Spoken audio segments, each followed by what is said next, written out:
दोस्तों, आज की कहानी है। मम्मी जी, आपने कौन सा अपनी सास की सेवा की थी जो मैं आपकी सेवा करूं। दोस्तों, कहानी शुरू करने से पहले अगर आपने हमारे चैनल को अभी तक सब्सक्राइब नहीं किया हो तो कर लीजिए ताकि आपके पास पहुंच सके हर नया वीडियो। अरे बहू मानसी, बहुत खांसी उठ रही है, जरा सा गर्म पानी दे दो। निर्मला जी लगातार खांस रही थी और अपनी बहू मानसी को आवाज लगाई जा रही थी, जो बरामदे में बैठी अपने फोन पर कानों में लीड लगाए गाने सुन रही थी। इतनी देर में उनके पति राकेश जी पानी गर्म करके अपनी पत्नी के लिए ले आए और उन्हें पीने के लिए दिया। निर्मला जी अपने पति से बोली, कितनी आवाज लगा सूखी हूँ मैं मानसी को, लेकिन एक आवाज का भी जवाब नहीं दिया। शायद आदमी खांसता खांसता मरी क्यों न जाए। बहू तो बहू, मेरा खुद का बेटा भी बीमार माँ के पास बैठना नहीं चाहता। राकेश जी ने इतना ही कहा। अरे छोड़ो, क्या रखा है इन बातों में, जाने दो सबको, अपने अपने काम भी तो होते हैं। अब बुढ़ापे में उनके अनुसार रहने की आदत हमें डालनी ही पड़ेगी। समय के अनुसार आदमी को ढलना ही पड़ता है, ये तो रीत है दुनिया की। राकेश जी और सुमित्रा जी गाजियाबाद में रहते हैं और उनका इकलौता बेटा राजन भी इसी शहर में इंजीनियरिंग कॉलेज में पढ़ाता है। राजनगर में उनका अपना घर बना हुआ है। बहू मानसी हाउस वाइफ है और उसके दो बेटे हैं। बड़ा बेटा 7 क्लास में है और छोटा बेटा 5 क्लास में। मानसी को अपने कामों में बेवजह अपनी सास की दखल अंदाजी बिल्कुल पसंद नहीं है। निर्मला जी भी थोड़े तेज स्वभाव की है, शुरू से ही तानाशाही वाला स्वभाव रहा है उनका। राजन ने मानसी से प्रेम विवाह किया था, इसलिए मानसी को अपना प्रतिद्वंदी मान लिया था।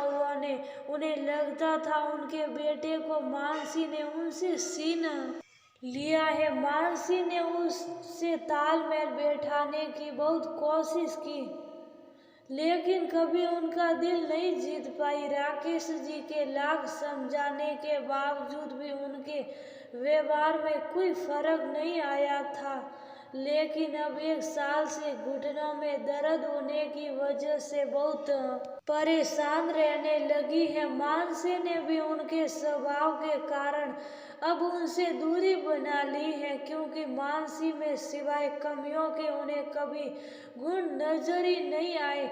उसने भी यही सोच लिया है, जब करते करते भी भलाई नहीं मिलती तो फिर क्यों कुछ भी किया जाए। मम्मी जी ने कौन सा दादी माँ के साथ कोई कसर छोड़ी थी सताने की। उन्हें भी तो पता चले, समय सबका आता है, एक दिन बहू को भी सास बनना है।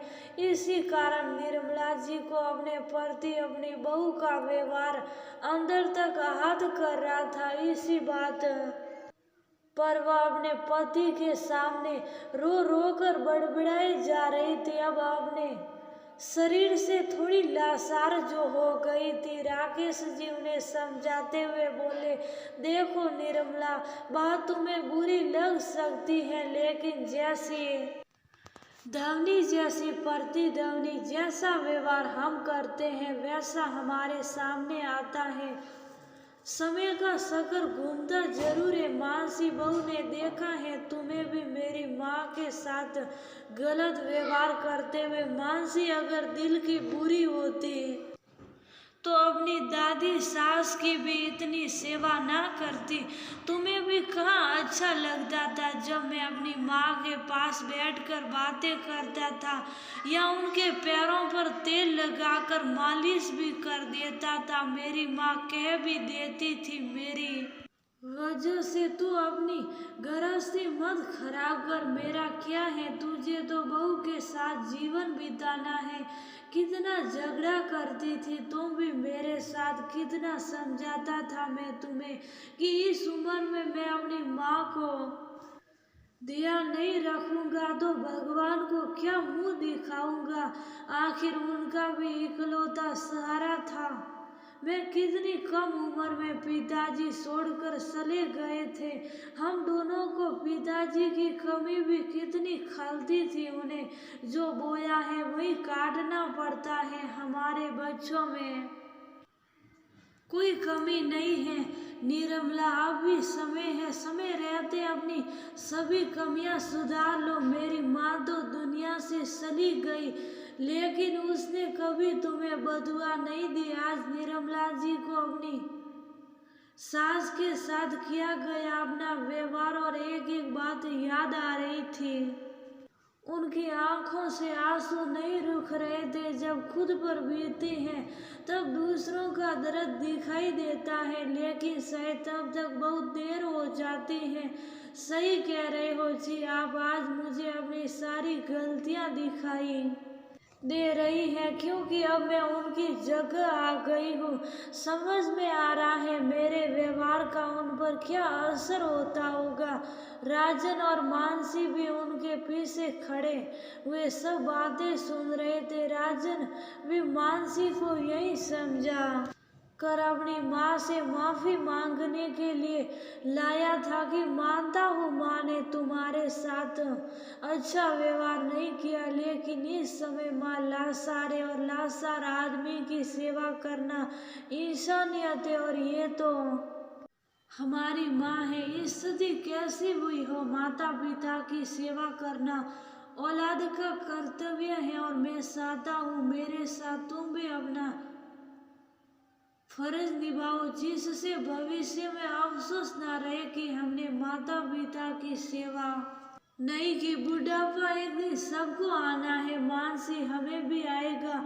मानसी जब निर्मला जी से पिछले दिनों की अपने व्यवहार के लिए माफ़ी मांगती हैं तो निर्मला जी उसका हाथ पकड़ लेती हैं और अपने व्यवहार के लिए वे उससे माफ़ी मांगते हुए कहती हैं, मानसी मैं नहीं जानती किन कर्मों की वजह से मुझे बहू के रूप में तुम मिली हो जिसकी मैंने कदर नहीं की। मुझे याद नहीं मैंने कभी अपनी सास से दो शब्द प्यार से बोले हो।